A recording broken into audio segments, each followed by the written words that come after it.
We are on, Julie. We are on. Hello, everyone. Welcome. This is the 70th Future of Power Gathering, and it's wonderful to have you here with us. I'm going to introduce the two primary speakers this evening. I think you know them well, and it's evening for some of you, it's morning for others, so whatever day part this is, you may know these speakers quite well.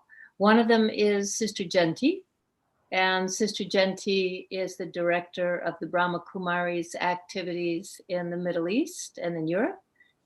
He is a frequent speaker on climate change and on many, many subjects, primarily on inner power. And your host of these 70 events and whatever goes forward is Nizar Juma. Nizar is a businessman with a lot of experience in the normal ways of power and a lot of experience on inner power as well. And it's his inspiration to hold these future of power dialogues and retreats all over the world. So these two people will be primarily with you this evening. I'll be guiding you along.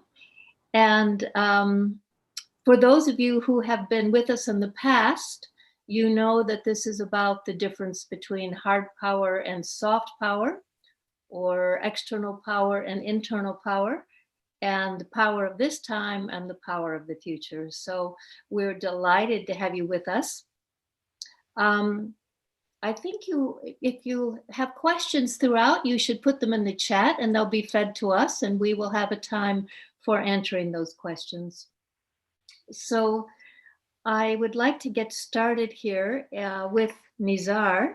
And I just want to say that Nizar has been in leadership positions for over 50 years.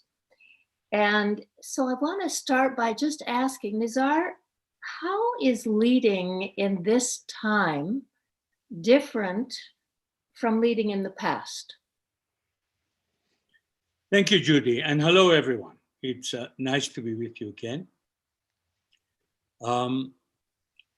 Leadership has, as you all know, those of you who are leaders, and I don't just mean business people. Leaders are in every sphere of life. There are so many professions, each one has a leader. So we are talking about leaders in general. And leaders are supposed to be those with who are infallible. They have nerves of steel. Whatever comes in front of them, they are not supposed to be disturbed in any way. Also, in the past, leadership was very, very hierarchical. So in America, for example, between the CEO and the messenger or cleaner was 64 different separate slots before you got to the bottom. And then came a time when everybody was saying that this is not right, that we should have a flatter system of leadership. So then they suggest that it should be 3 or 4 or 5 maximum. And then we got people like Tom Peters, who started talking about in search for excellence and how do we need to give better and better leadership, and how do these qualities come, and what should we do, and talk more to our people and get down to the floor level all the time so that we are in touch with people. We then got Jim Collins, who started talking about from good to great, and so a series of those conversations. And so we thought that we are really doing good. And leadership is now progressed, and we are now empowering people who are under us. And now there is also, Jim Collins has written a recent book called How the Mighty Fall. And this is about the Fortune 500 companies. And basically he's talking about, when you get to the peak, if you don't innovate, then you fall wherever you are. And we've seen so many examples of this happening of late. Now, what's happening today compared to what's happened yesterday? We are seeing that apart from COVID, even before the advent of COVID, so many things are changing in this world. And there is a Hindu mythology which says that there are 4 cycles, and it goes from gold and silver, copper, and now we are in the Iron Age, which is called Kali Yuga. The Brahma Kumaris also believe this. And Kali Yuga is the Iron Age, therefore the worst time, and so everything is at its lowest ebb. You can see already what's happening to the world. You can see even the natural calamities are happening more and more, whether you call it global warming, you call it whatever, but things are getting worse. And this is the current status. Governments are no longer able to rule. People are changing their governments only to find the next one is even worse than the first one. Corruption is everywhere. And it's just every day we are seeing examples of rulers who are taking charge as dictators of their countries and not letting go. You know yourself that there are hundreds of other examples of what's going on. Then on top of all of this, we now have COVID. And everything has gone really topsy-turvy. Now, what do we do? Today, more and more and more, even as I said, before COVID, people are searching. Where do we go? Where do we look for answers? Because this very uninviting world is attacking us from every corner, whether it's in your business life, in your social life, in your family life, in whichever life, you have to work twice as hard to stay in the same place as you were a year ago. So where do we turn to? And more and more and more, the answer is that we need to become powerful from within. Today, if you look at the most successful people in the world, look at their biodata, ask them what they do in their time, and how do they keep ahead of what they have to do. And the answer always comes, they meditate. 20 years ago, 15 years ago even, if a serious business person started to talk about religion or spirituality, everybody looked at him with a big question mark as to whether he was a serious person or not, from a business point of view. Today, nobody does this. Everybody understands that we have to find a solution to how do we get over what's happening. And the answer always comes, become more powerful from within. The United Nations, for example, have got 17 things which they advocate is their terms of reference, which they are advocating everywhere. Now they are thinking, a friend of mine the other day sent me an article that is professing that they introduced the 18th one, and that is about consciousness, higher consciousness. Because there is so much negativity in the world today. People are constantly thinking negative thoughts. They are thinking repetitive negative thoughts. And the only way in which we can correct this is because every day when you sit quietly for 1 minute, you have 12 or 15 thoughts a minute. When you are under stress or are in anger or fear, the number of thoughts go to 40, 50, 60. But that's okay. The bad situation about this is that the more the number of thoughts, the less powerful is your intellect. So you have no power to discern, no power to judge. So be as angry and as stressed as you like, but you are not able to make decisions properly because your intellect is not in place. So what we want to do is to bring the 15 thoughts a minute down to 10, 8, 2, 1. That's when your intellect is at its most powerful. This is what meditation teaches you. Meditation teaches you to focus on what's important. Inner power comes from a combination of your intellect with the Supreme Soul intellect, to combine the two and to use that combination in whatever you do.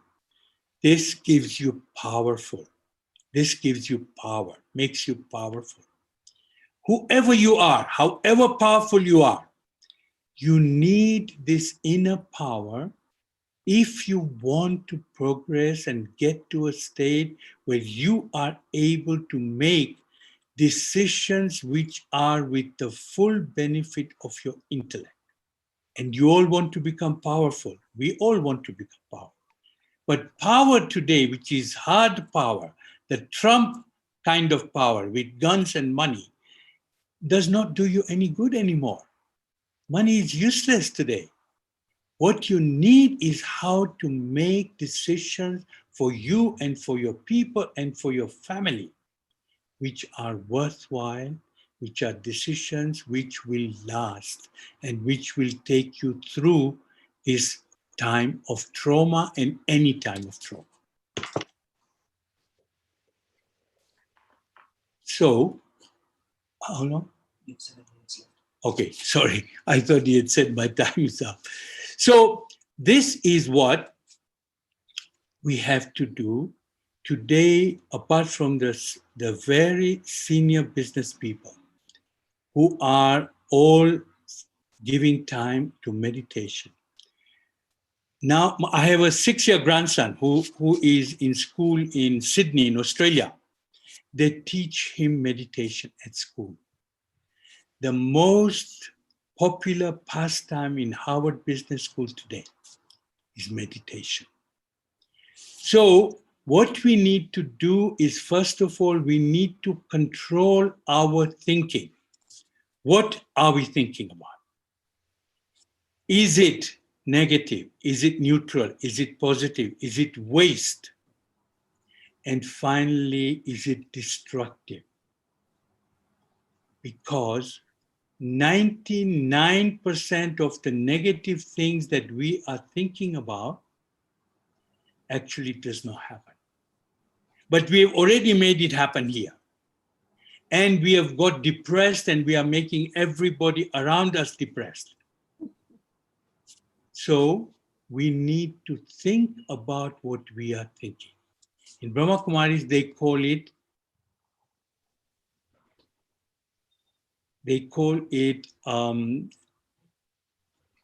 I forgot the name of what they call, but it is traffic control. Sorry, they call it traffic control. Because this is the control of the traffic of the thoughts which are going through your head. You constantly need to think about what you are thinking. Because as you do that, then you see if they are negative or waste, then you need to convert them into either neutral or positive. You need to constantly, because what you are doing is that you are not only affecting yourself and getting negative, but you are affecting everybody around you, because we create the vibrations of everything around us. That's why we all like to go out into the middle of the sea in an ocean liner. We love to go into the bush where there are no people, because that's where we find peace. This is why the serious meditators, they meditate at 4 o'clock in the morning, because everybody who is gallivanting by that time has gone to sleep. Anybody who goes early in the morning to work is not yet up. So the minimum number of people are awake, and this is the best time in which to focus on who am I, which is I am a soul, a point of light, like a shining star. I live here. From here, I see, I hear, I smell, I do everything from here, the command post. And I am a point of light. I need to practice this constantly so that I become what is known as being soul conscious. The Supreme Soul is also a point of light like a shining star. And what I need to do is that after I am soul conscious, I need to connect, to fuse with the Supreme Soul. And this is the most powerful connection I can have.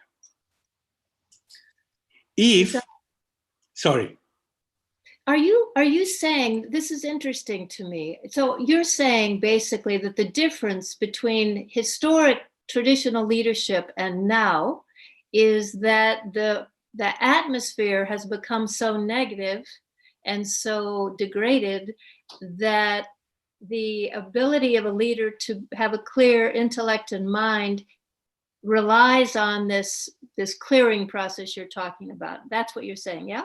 I'm saying that absolutely, because there's so much negativity, so much improper thinking, so much thinking under stress.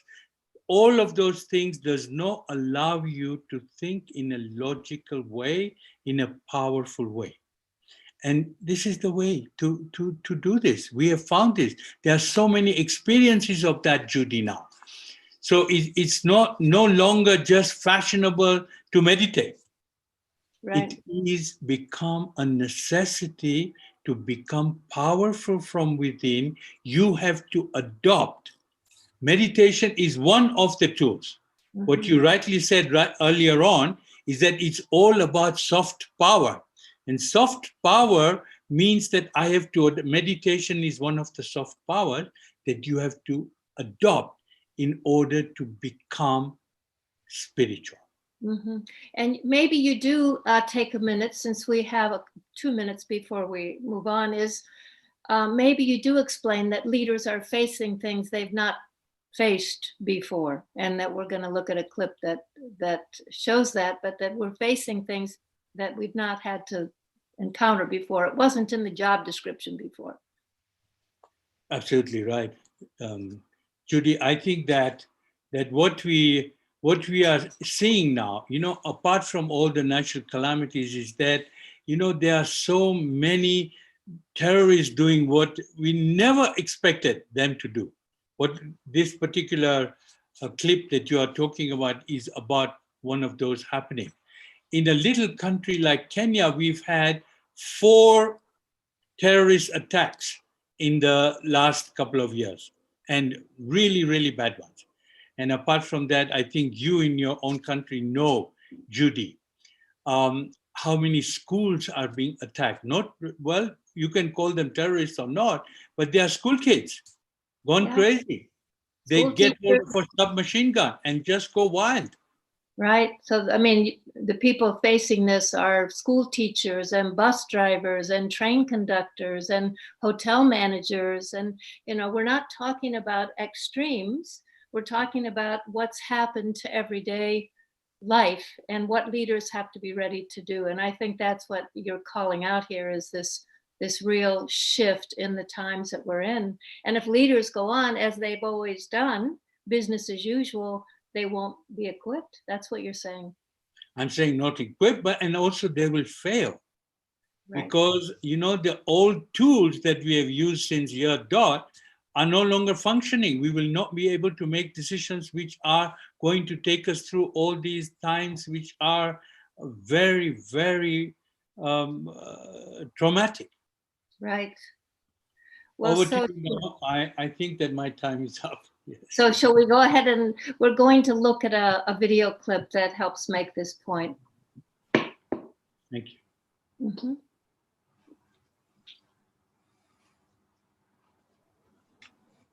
So on January 19th, 2019, terrorists attacked the Dusit Hotel in Nairobi, Kenya. Inayat Qasim, the managing director of the security company Scorpio Africa Limited, was at the scene within 20 minutes. He would rescue almost 200 people that day. From the moment he received the call and said goodbye to his daughter and loved ones and began the drive to the scene, he was in an inner conversation between his mind and his heart. Was telling me not to go. I was already in a safe environment. Why do I need to expose myself to the vulnerability? But my heart, as many a times as before, I've been part and parcel of a community policing program for over 2 decades, and always led with my heart and not the mind as such. So the conflict ended very quickly between the heart and the mind. I hugged my daughter goodbye, and I said goodbye to my friend, both equally near and dear, and headed out. The biggest issue was, as I was personally sort of going through stuff, moving through doors, corridors, was to identify in a split second, friend or foe. That was quite tasking as such, because time was not on our side. Whatever we had to do had to be done, had to be executed at high speed as such. Many a times, the survivors, out of fright or panic, anxiety, freeze mode, it was difficult to communicate with them that we're the good guys, we're trying to get you to safety. But we managed to do that all in a matter of seconds as such. And yes, I do accept constantly in my mind, I thought I wouldn't come back. And many a times I would give myself verbal commands. I would say, today is not your day. Today is not your day. You will not die today. Even the famous image that has been captured with the lady, I was talking to her, and I was telling her that, my sister, today is not your day. You're not going to die today. It was more so a verbal command to myself from my heart that was leading as such, and to my brain. And yeah, we stayed in the fight and got as many out as possible. So between the two, priority was my heart. I've always been a feeler, and I've always done things with my heart, passionately.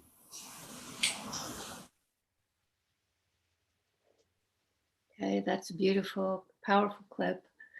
And as we said before, it's not only heads of security companies that are having to lead like this.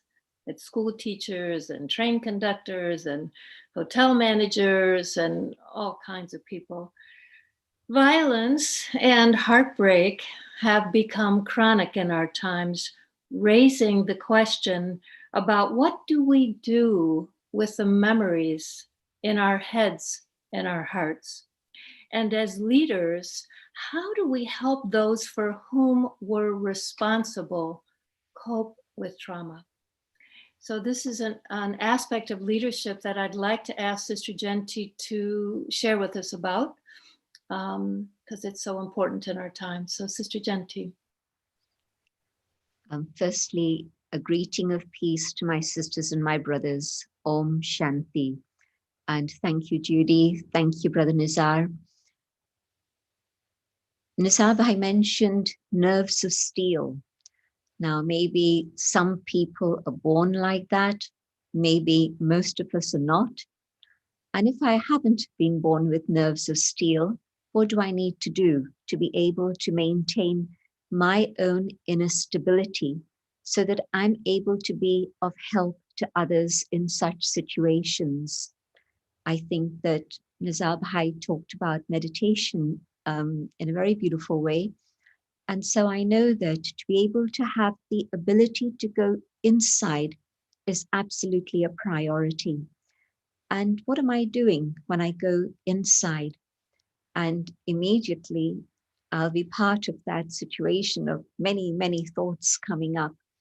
I won't be able to come back to the point of just one thought. And not only will there be thoughts, but there'll be all those images that flood my mind. At that moment, I really need to make sure that I continue to go to that deepest part within myself. And it's not a long time lag to do this. Our brother who spoke about the battle of the head and the heart and what needs to happen and what the heart is saying, all of this comes into play. But I think maybe one of the things that comes up is fear. Can I deal with fear so that at that moment, I know that if I find that point of peace inside myself and I'm able to have even just a moment of stability, I'll know what it is I need to do, what is the way forward. And I think that at that moment, we also have to trust that there will be guidance from above. And if my heart is clean and my motives are pure, I only want to be of service, I only want to be of help, then I will find that guidance and I'll be able to serve others around me also. Maybe at that moment, there's that extra adrenaline rush that makes me move into action and I'm able to do what is needed in the right way at the right time. We've seen many, many examples of this, that in a situation of trauma, a person who has a clean heart is able to do what is needed. If a person has mixed motives anyway, then you can't trust what's going to happen. But I'd also like to address the situation after the trauma, because now it's very well recognized that after a traumatic situation, the post-traumatic distress that comes in is a huge syndrome that has to be dealt with. And usually it's because we've recorded memories within ourselves. And it's very difficult to deal with those memories. And someone who's practicing going inwards develops a particular skill, and that is they're able to be selective, not only about their thoughts, that's important, but they're also able to be selective about the memories. You know, there's something between my thinking and my intellect, in which moment I decide, should I not, how should I move forward? And that is what is imprinted within my own memory. And what's imprinted in my memory are the things that have really impacted me the most. And so what I find is very useful is to be able to be selective. And if there's a button that's pressed in here that creates memories of pain and sorrow and suffering, can I find a way to be able to either deal with those variety of memories and to be able to reframe what has happened and learn from the things that have happened? And can I then reduce the time I revisit those memories so that I'm not keeping them alive and fresh in my mind all the time? The more I revisit memories of trauma, the more alive they remain. And so, yes, I can do three things. I can reframe, I can learn, and also I can make sure that I replace those memories with other memories. So, for example, in the little clip that we saw the panic, we saw people running, but also we saw one individual able to rescue many others, save many other lives. And that image of carrying his sister, this woman, to safety. Now, can I replace the trauma with that image of compassion and love? When people have done all sorts of psychological tests and so on and so forth with people and memories, and now we have things like positive psychology, which is able to help us identify what are the positive, pure feelings and emotions that can guide us in our life. Well, what they found was that if you see an image of compassion, like the one we saw, or like others that we are used to seeing, Mother Teresa reaching out and supporting and helping, well, those images of compassion trigger within ourselves our own emotion of compassion and kindness also. And so I think the replacing of negative memories with the other side, because there's always stories of courage, of faith, of amazing support that people have given at such times. You see those faces filled with compassion and love for humanity. And I think those are the memories that we need to hold on to. The more I revisit the memory of fire and smoke, and I can almost smell that smoke every time I think about it, well, that's going to create more and more fear. But the other side, the pure positive side of human nature, which exists. And we all know that when there's a conscious moment of choice, do I go this way or do I go that way? Generally speaking, a person will be guided by their conscience. And the conscience will say, this is a fellow human being. This is my brother. This is my sister. What can I do to help them? And it's not something that you measure out at that moment. It's a very deep instinct that kicks in at that time. You know, somebody falls down, and what is your immediate instinct? It's to reach out and help them and make sure that they're well again. So I think that the more we replace memories of trauma with these memories that are positive and uplifting, the more we can be of help to ourselves and we can be of help to others. It's a very conscious decision. What is it that I want to remember? A woman that some of you know, and Judy and Nazar Bhai know her very, very well indeed, Dadi Janki, who left us just a little while ago. But she would share with us stories from 80 years ago, 70 years ago, about the experiences she had with the founder, Brahma Baba, in the days of Karachi or in the days of Mount Abu, with such vividness that we would feel that that scene was unfolding in front of us here and now. And I asked her, Dadi, how come your memory of those details is so sharp and clear that you're able to recall all of those and give us a flavor of the same? And she says, I replay those memories in my mind. I emerge them within my consciousness time and again, especially when I'm alone, or especially when I'm going through a period of illness, when I have time, then that's the time I revisit and I emerge those memories. And so let me be able to do the same. Memories of love, memories of beauty, memories of truth. These are very, very powerful things for human experiences to unfold in a positive direction. The other thing, what did I learn from an experience which at that time was traumatic? And I'm sure that there are several things that we can learn from each one of the experiences we've been through. something happened and I didn't like it when it happened. It was quite an upheaval for me.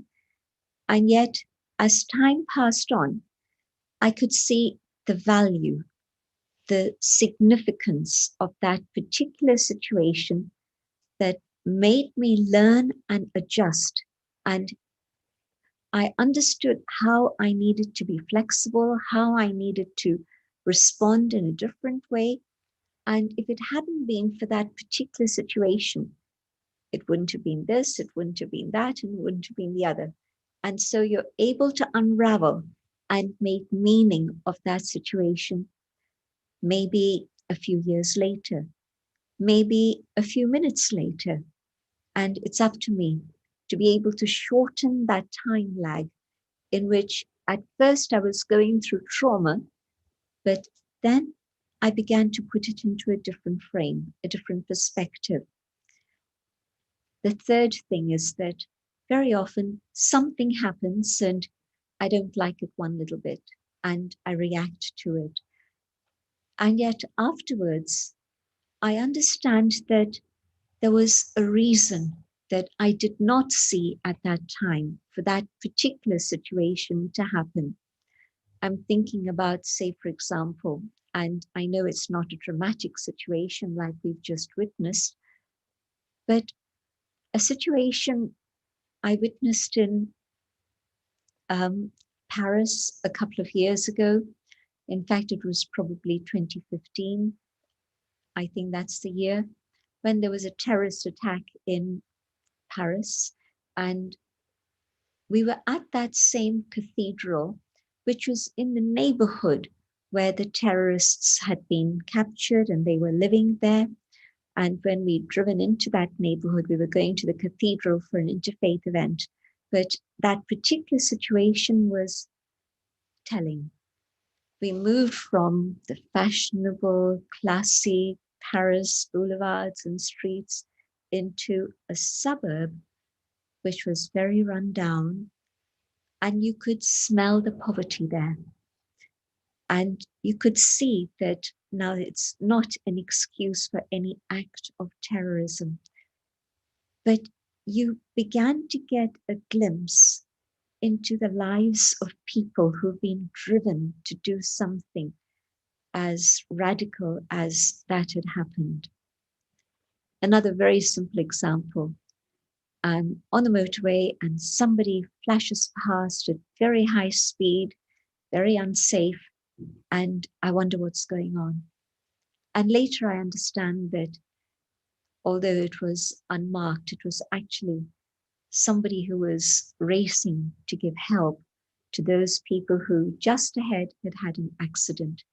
And so the reaction that I felt when I saw this car moving at unsafe speed, it was, they shouldn't be doing that. And later I understood differently. So there are these three things that are part of that whole journey of being able to explore what's going on and being able to use my consciousness in a different way to deal with things that are unexpected and unprecedented.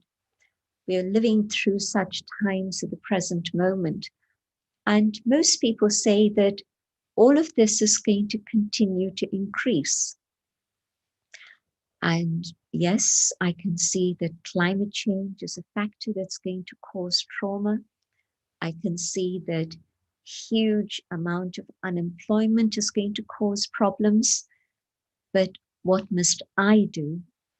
I think when I go deep inside and I see that which is the noble part of the self, and I draw on that and I take power from the one above, then I'm able to be of value and serve people around me in the best possible way that I can. And I agree with Nazar Baha'i. It is time to go on that journey inwards and to draw and to enhance our own spiritual potential and our inner capacity. Thank you. Shall we have a few minutes of meditation to experiment with these things? Sure. Just sitting quietly, Let me go deeper and deeper within. And the deeper I go within myself, the easier it is to access that stillness in the core of my being, the sacred space where only I can enter. And I find peace. My thoughts are moving slowly. And in this peace, I find myself in the presence of the divine, the source of light, of love, of truth.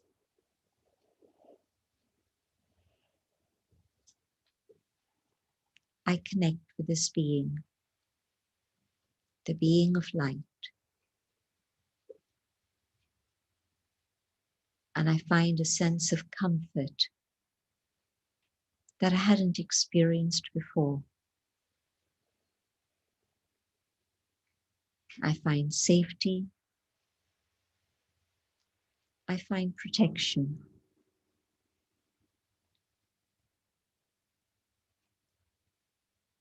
And in this connection with the divine, I'm filled with the power of love.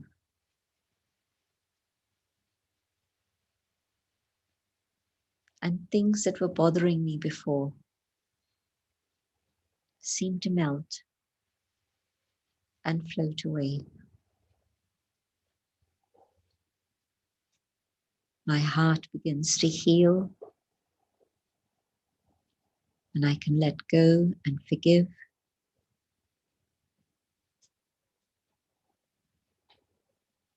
And my heart begins to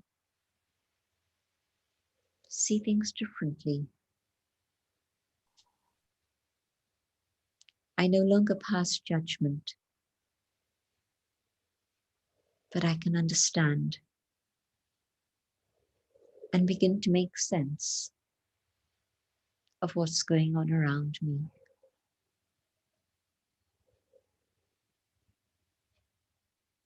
And the power of love allows me to broaden my vision so that I can see a human family and I can love them inclusively, seeing each one as my brother.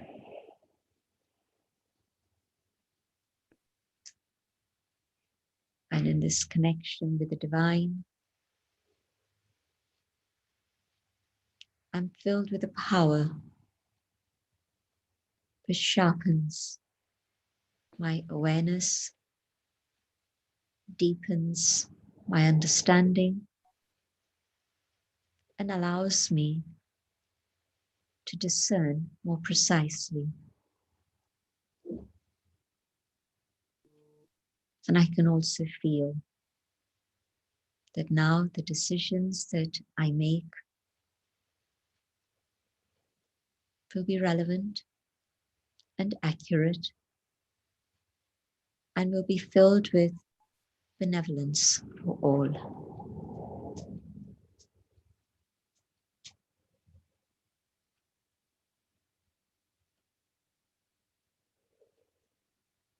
I hold this connection in my awareness.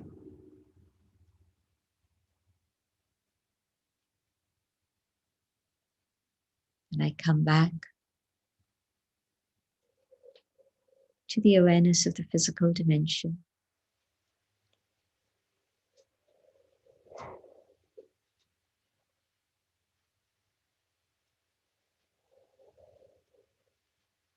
And even as I step back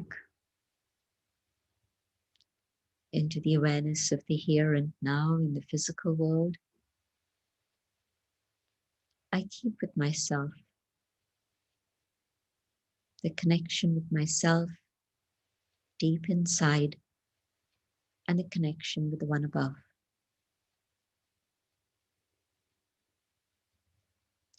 Om Shanti. Thank you. Janti. Thank you, Sister Janti. That was deep and beautiful and raised more questions. We may come back to you for some elaboration on some of that. So let me remind you that I'm going to ask Nizar to speak next, but in about 15 minutes, we're going to open up for questions. And so if you have questions, please type them in the chat and we'll take questions for about 20 minutes. So anything in all of this that's provoking something in you, question or a shared experience, etc. If you type it into the chat, then we'll take your question.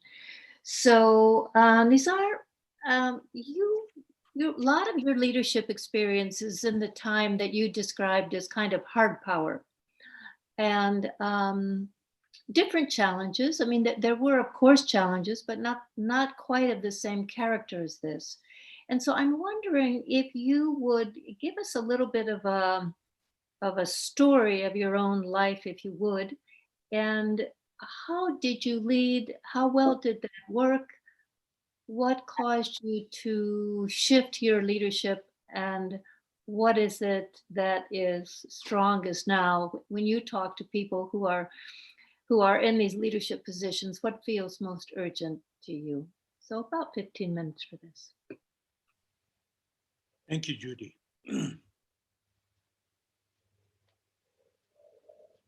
You know, as business people, we are always suspicious of who we partner with.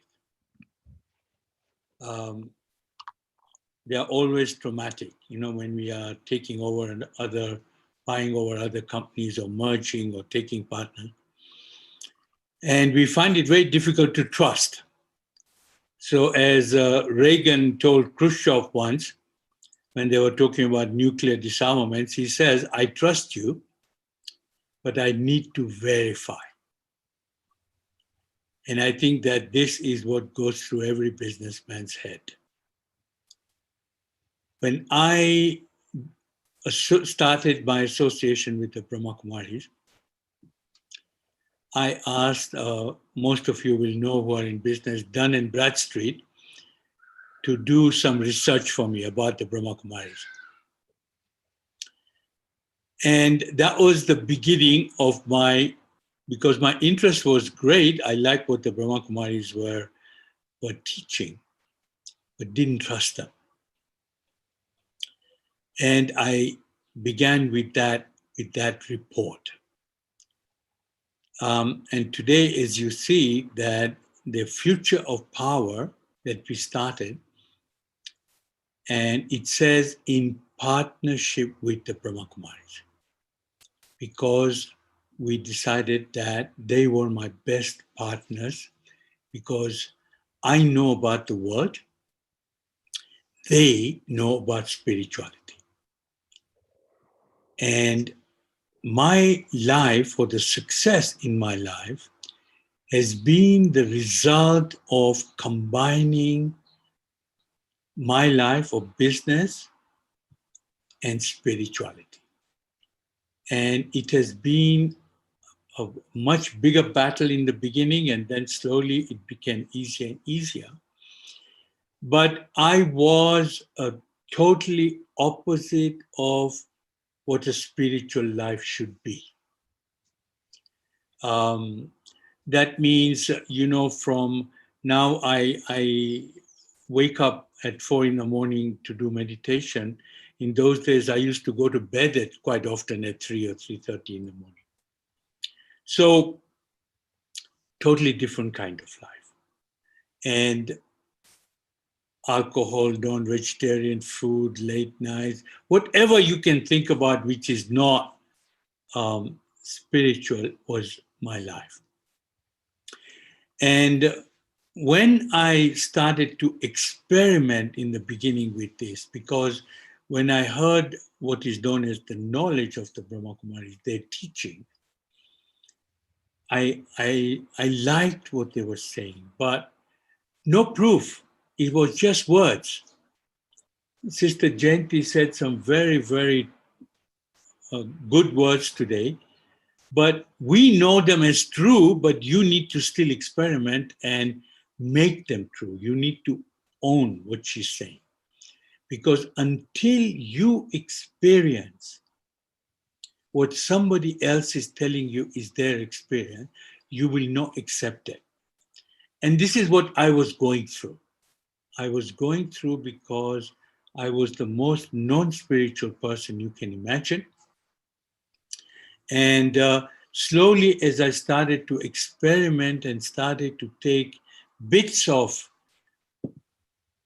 spirituality into my life, I realized that this was making my life easier and softer and better, that I was able to run my life better, that I was able to become sane. Because in those days, what I described as leaders, two of the qualities I did not mention of leaders in the past, or what I was that we ran it with the gun. That means that constant anger and constant uh, giving fear to people.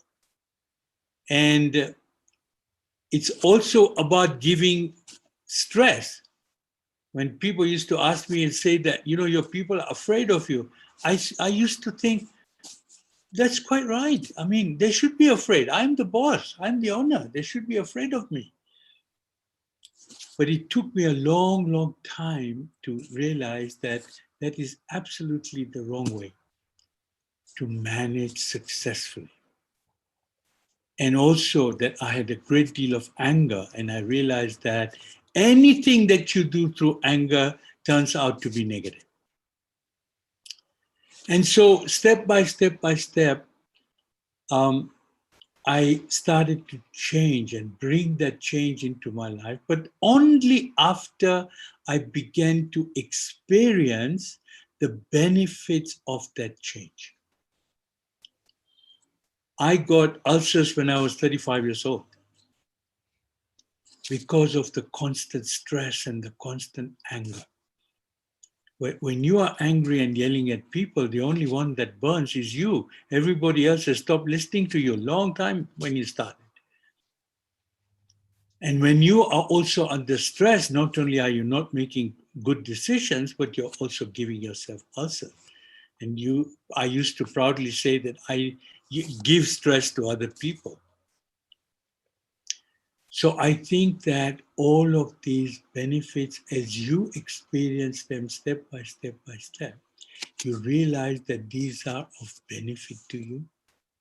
If I used to run 4 or 5 companies in those days and running around like a drunken chicken, so much stress and anger. Today, many of you know that I'm chairman of many, many companies, and I have very little stress. I'm able to make really good decisions. And above all, that I'm able to tell you today my experience of how it is to run a life without stress and without anger, and more importantly, without ego or less ego, and to make all of that successful. Because if you want to survive and prosper under these conditions which are becoming untenable otherwise, I promise you that the only sure way that you can run your life and manage it well and make decisions which are good for you and for your family, and take your family forward. Not only your family, but whoever you are making decisions on behalf of. Then do what I am telling you. I'm not telling you to do what I don't do. I'm telling you that after a lot of experimentation and after a lot of not wanting to do what I'm doing today, and eventually agree to do them because that were beneficial to me, that I promise you that you will prosper considerably more, without which we will not succeed. You will succeed maybe, but it will be much, much harder. This is a much easier, softer way to do things. And the world is beginning to realize today. The fact that to talk about spirituality today is quite normal in business circles and was absolutely not normal 20 years ago, 25 years ago. That fact is also pointing towards how successful this method is. And please don't get me wrong, I'm here not talking about religion. We have to separate religion and spirituality. Spirituality is about spirits. We all are spirits. We are all brothers and sisters. We belong to one Father. There is no color, creed, religion, country, anything like that here in spiritual organization or a spiritual teaching. Just imagine the three panelists here today: Muslim, Judy is Christian, Gentiban is Hindu of origin. We hardly even think about it these days because it doesn't make any difference. We are not talking here about religion. Because religion is something that we continue to follow, to adopt, to take as part of us. We are born into that religion and we will probably die in that religion. And we are told from the time we are this high, this is your religion, it's the best religion, and that's the one you will follow. And all the other religions are inferior. And that's fine. Here we are talking about a spiritual organization following spiritual methodology. And to be successful, it has to be adopted in that I am a spirit, a point of light like a shining star. And everybody I'm dealing with and talking with are also spirits. And my Father is the Supreme Spirit. And when I have connection with Him, I become powerful and able to make decisions which are long-lasting and correct for me and for my family. Thank you for your kindness to listen to me. Judy, am I okay time-wise? Yes, Nizar, I'm so glad I knew you now and not when you were a creepy guy. Yes, I'm glad also, because I was not a very nice person to know. No, you weren't, apparently. I'm so glad I met you later when you were nice. Yes. So we've teed up many things here, and I think some of your questions are going to be, okay, fine, how does this actually work? So we are going to begin to take some questions. I've got a few here that I've pulled from the chat. This conversation, we're not going to bring anyone's voices on live, but I'm going to channel some of you by, I hope, successfully. I just want to say, I know that on this call, we've got some of my friends are on this call, one of them who went through a really big fire and came out brilliant as a leader. And it was her spiritual practice and her determination that had her do it. I have another friend on this call from Los Angeles who, out of his cohort for brain cancer, he was the one left living, and it was his spiritual practice that did it. So there's lots of stories that are online today that are really powerful and lots of good questions. So I'm going to raise a couple of these questions to both Nizar and Sister Genti and try to get you as specific answers as possible. So One of the questions that's come in is about, okay, this one is a little complicated, so I'm going to ask it second. I'm going to ask you first kind of a simple question. And this is, let me say this, it's easy to read, it's not easy to answer. So I'm going to ask both of you to take a try at it because you'll recognize this. This question is from Vicky Acevero. I hope I said your name right. What about people who have never had these experiences of love and compassion? Many have been birthed in trauma and have continued to live in violence and inequality and disrespect. How to reach people like this? So why don't we take you, Sister Genti, and then Nizar will come to you on that question. Thank you, Judy.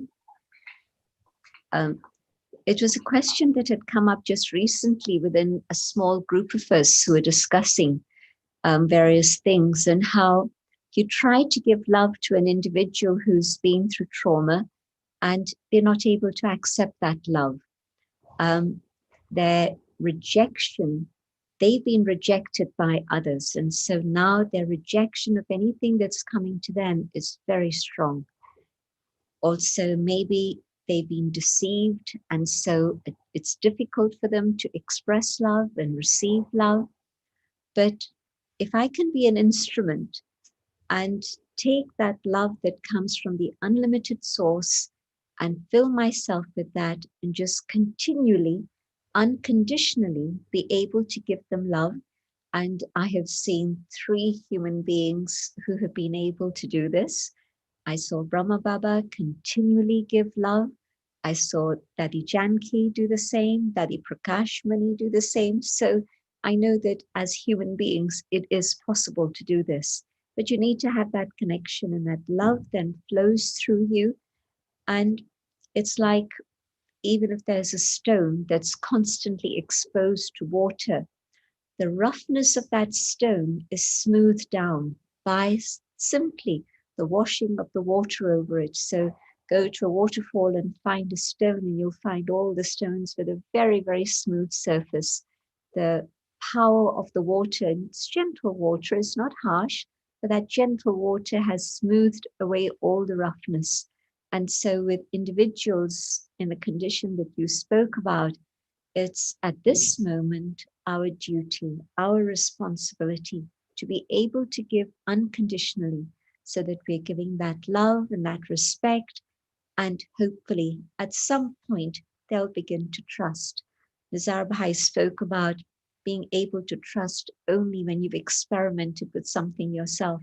So when you've given love continually, then the other individual recognizes this, and at some point their rejection turns to trust, and they're able to absorb what you share with them. Okay, and this is not a superhuman quality, right? We can do it. Everyone can do it. Yeah. Nizar, have you had anyone who worked with you who had really had a past history in which there was no love and compassion, and you had to try to turn them around? Have you had that experience? It was me. When I was very small, I had an uncle who really beat me, and I had to stay with him for 3 or 4 years. And I'd found it very, very difficult to forgive him. And that constantly came back to me. And I was also blaming my parents for that. But I think that important thing was that, that had given me, as I grew up, also a sense of low self-esteem, because I thought it was my fault. And I think that I got out of that because I got then love from people that I should have got love from before. And I think I also got exposed to a spiritual life that turned me, so that I then started to have, not a low self-esteem. But gentleman has given a very polished answer. I think that if you surround yourself by people who are caring, who are loving, I think that this will slowly, it will definitely help. And that's the only way to do this, is to expose yourself to what you didn't get before, to the opposite. Persistence, loving, being loved and being loving. Okay, we have one question that's focused on the civil society sector and one that's focused on the corporate sector. So let me take them both. So the one on the civil society sector is from Jagad Ananda, and asking, how do you balance between the mundane day-to-day problems and issues and the higher spiritual goals? And the question goes on saying, those working for social change, inequality, change from inequality, change from bad government, change from social disintegration, can become quite restless and stressed. And so how do you, in that kind of a setting, bring in these higher spiritual aspirations? I can even, let me couple the two questions, because the next one says, how can corporate employees practice spirituality in their daily work? I'm not sure they're so different. So in other words, it's one thing to say, okay, I get up in the morning and I meditate and I go for walks and all of that. But if you're in the furnace of a workplace with people who are discouraged and disenfranchised and frustrated and stressed and restless, what's the point of entry? How do you bring this in? Either of you, whichever one. Ms. Alpha, you go first. Okay. You know that this, what they are asking is something that we are now used to doing.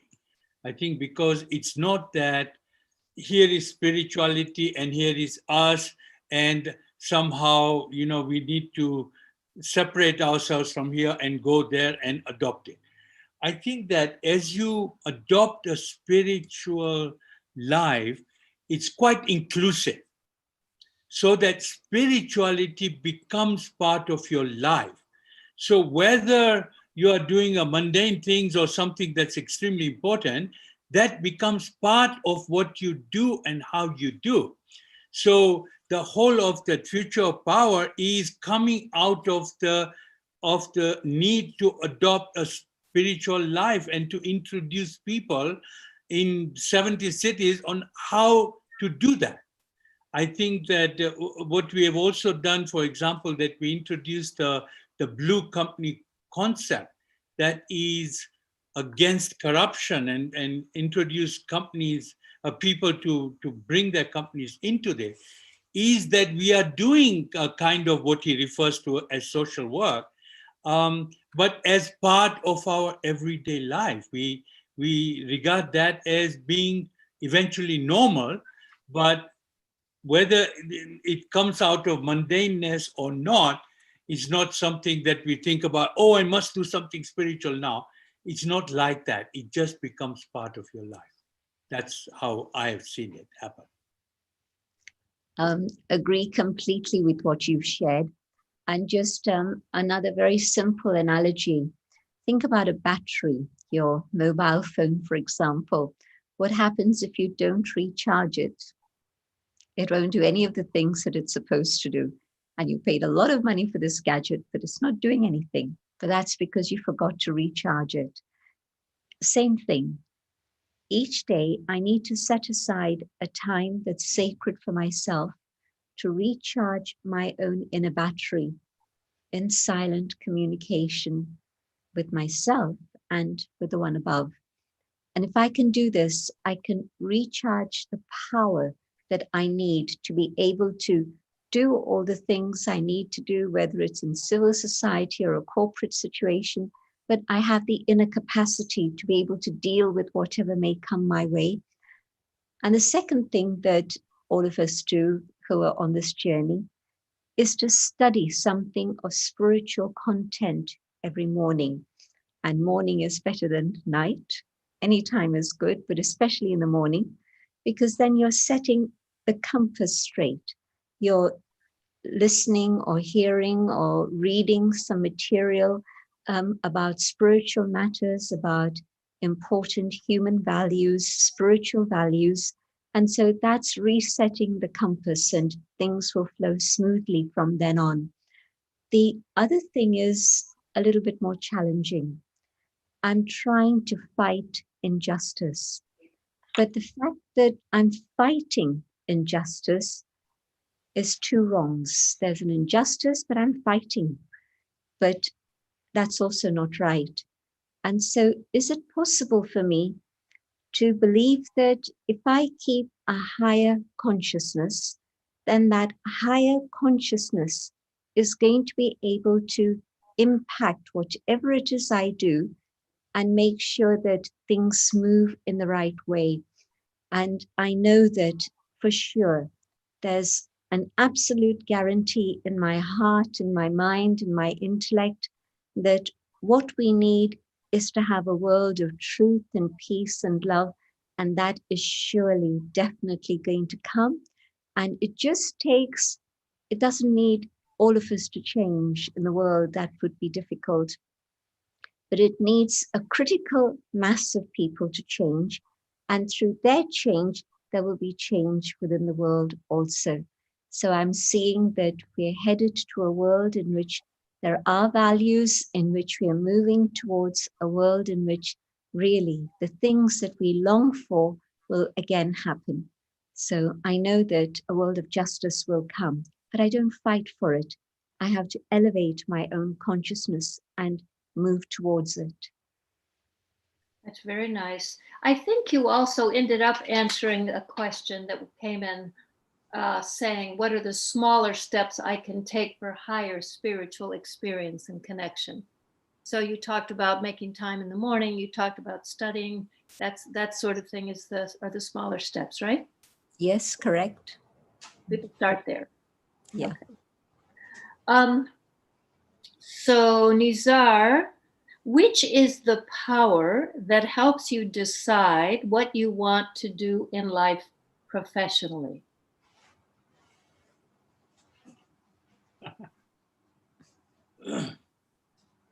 I think that, first of all, that I know that I am capable now of making decisions which are correct because I can always go to the source. Source is that connection. And when I am in that connection, whatever decisions I make turn out to be right. Now, you can also ask me and say, how do I know that I will be right? But I'm talking about. How do you know that you have that connection? Yes. That connection is something that we experience by starting from the little steps. Learning how to meditate is the first step. Then you learn how to connect with the Supreme. Then you learn how to make that into 45 minutes or 1 hour or 5 minutes, whatever time you spend. But I think that experience slowly is the induction from which you learn that all that experience then becomes slowly powerful, that you know that the decisions that you make from that experience are far superior to the ones you ever made before. And again, this is induction. And this is, people like me, who are used to making decisions.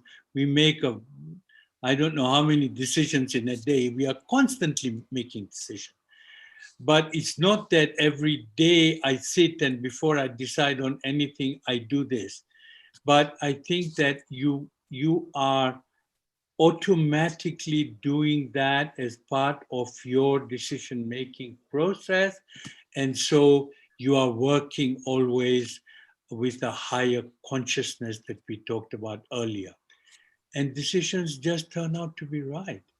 Now, I cannot tell you more than that definitely because I cannot actually give you proof, but ask people that know me as to whether I make right decisions or not, and whether decisions I make are powerful and successful. I think that you also will be able to do that. And people that I know around me who are spiritual also are able to do that. And take those small steps, get to know how to do meditation, get to know how to connect. And I promise you, you will be able to make proper, solid, good decisions. Well, I know that the Aga Khan was very happy with the decisions that you made. Oh, that's some good testimonial. Sister Genti, you alluded to this in one of your answers, but I want to give it to you exactly. So this is from Bala Murugan. I'm sorry if I mispronounced your name.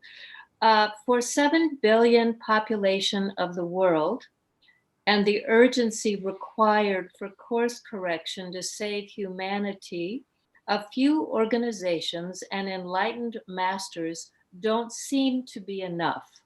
How do we scale this transformation and reach out to leaders who can bring change on a mass scale? I'd like each of you to answer it, but I want to start with you, Sister Genti, because your last answer connected with this. And then I want to come back to Nizar. It might be the future of power that is the method.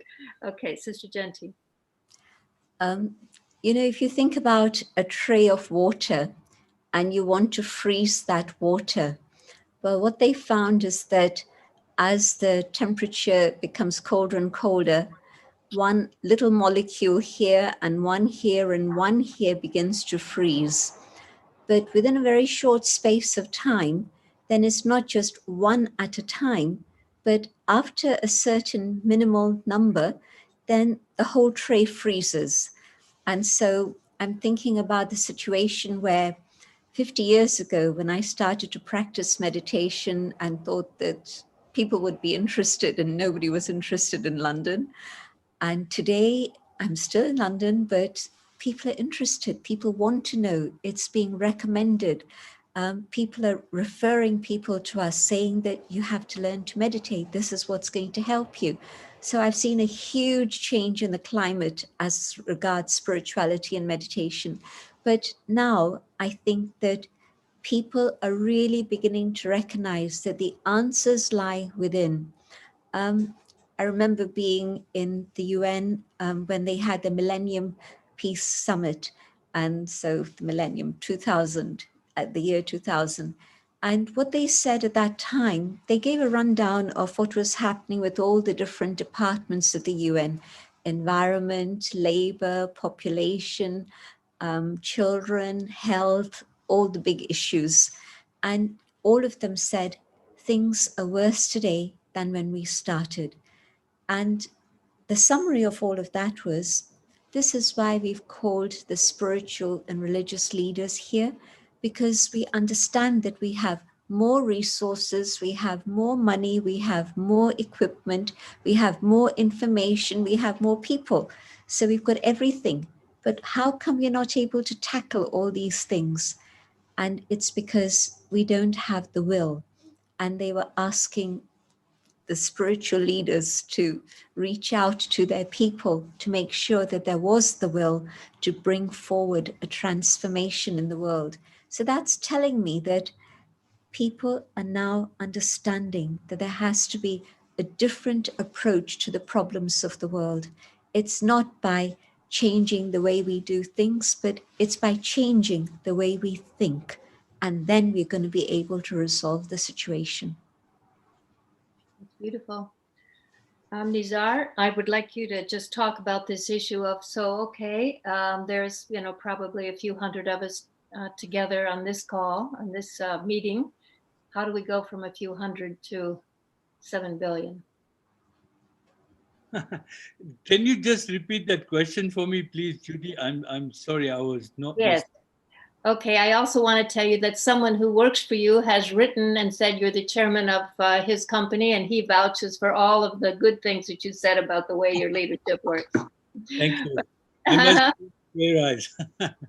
But the question is, it's a question of scale, right? Because everyone, in some ways, we're probably speaking to those who already feel strongly about this. right? Most of the people who've joined us today probably already are open to these ideas. Yeah. But what's being raised is, how do we reach those who are not necessarily open, who don't understand what we're talking about? How do we scale this? And as Sister Genti said, it doesn't probably have to be everyone, but how do we reach critical mass? And this will be the last question. I think that, Judy, what you said is right. You know, these are probably the kind of things that we are doing through Future of Power. You know, Future of Power is something that we go to every major city in the world, which we've done. This is our 70th one, where we get leaders in 20 different professions together, and we dialogue about what is the future power. And that future power we are talking about, how can we convert from the hard power to soft power? Hard power is basically money and guns, to simplify it, oversimplify. And soft power is, how can we bring spirituality into our lives, and how can we make that successful? Because even world power used to be soft. It started in India and it went to so many countries. It went to Italy, it went to Spain, went to Egypt, it went to Great Britain, and is now in America. And this world power, as it traveled, became harder and harder.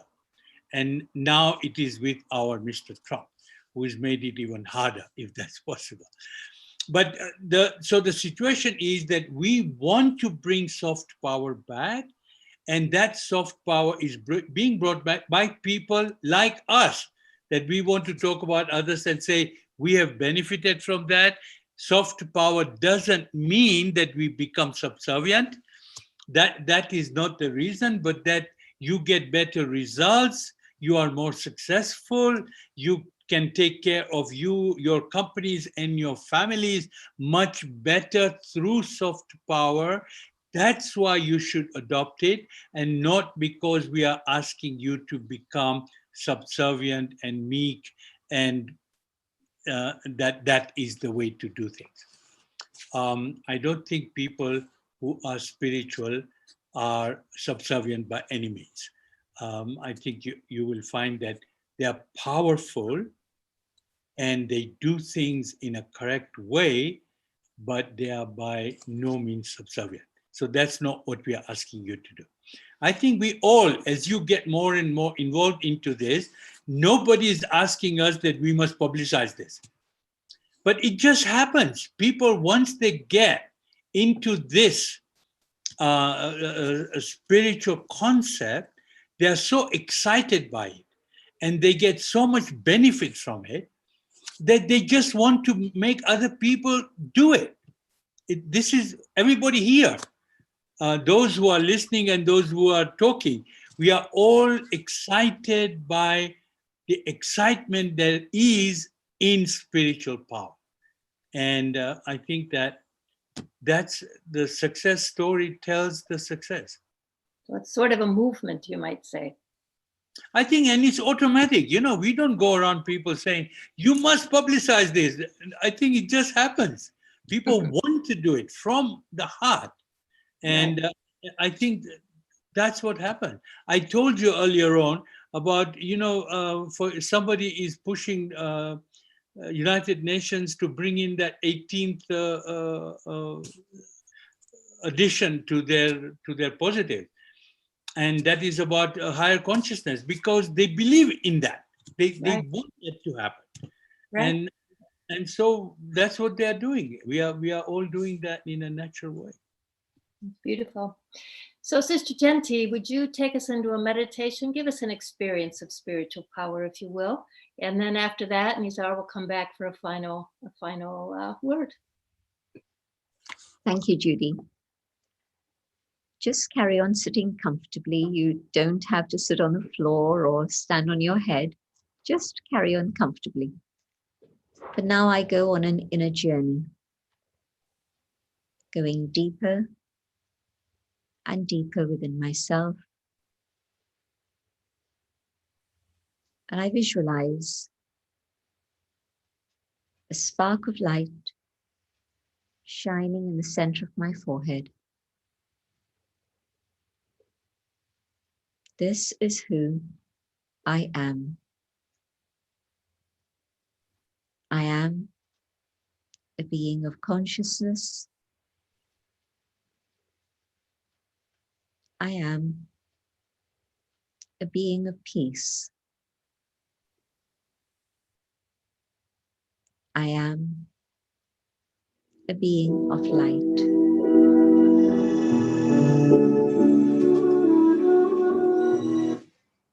And in this awareness, I connect with the divine, with the supreme.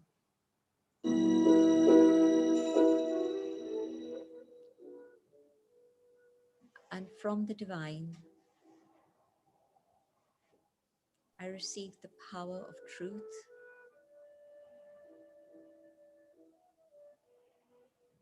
and I begin to differentiate between all the different varieties of falsehood that I'm surrounded by. And with that inner truth, awaken alert within myself, I am guided to that which is true. The power of God's unconditional, non-judgmental love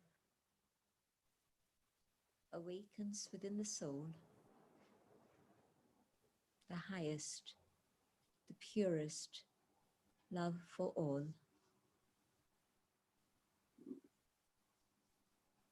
my brothers in the human family,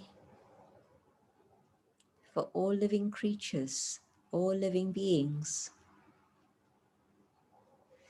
and for nature itself.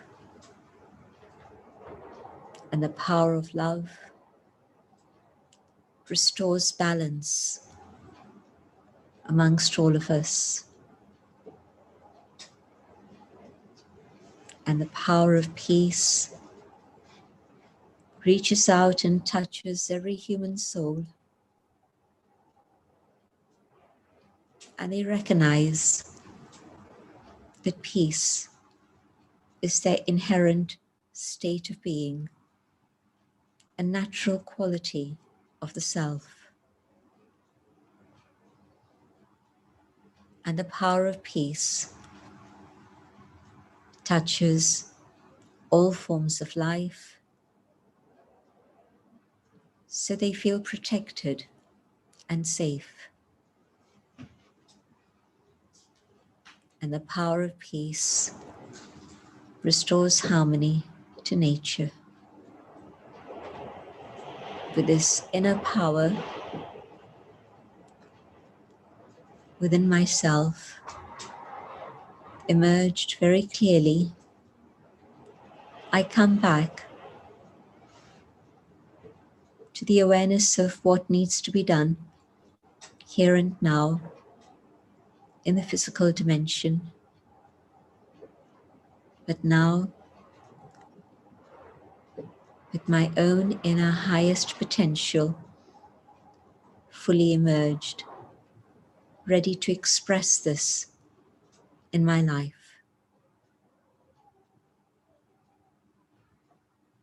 Om Shanti. Thank you.